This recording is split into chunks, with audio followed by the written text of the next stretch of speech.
जुना नदीवरील मातीच्या भरावावरून आमदार किरण सामंत यांनी आता आक्रमक भूमिका घेतली आहे।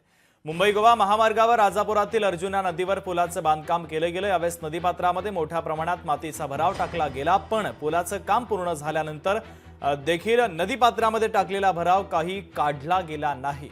तर पावसाळ्यापूर्वी हा भराव काढला गेला नाही, तर पावसाळ्यात जो काही पूर येईल त्याला पूर्णतः राष्ट्रीय महामार्ग विभाग जबाबदार असेल, असा इशारा किरण सामंतांनी दिलेला आहे।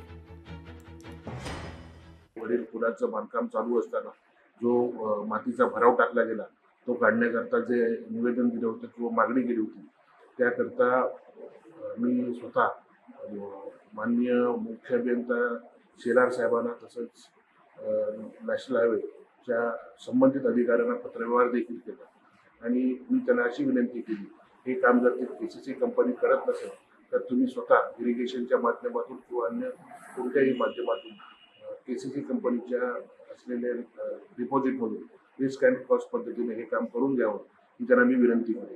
आणि हे जर काम पूर्ण झालं नाही पावसाळ्यात तर जो काही या ठिकाणी पूर येणार आहे आणि ज्या अडचणी होणार त्याला पूर्णपणे राष्ट्रीय महामार्ग जबाबदार असेल।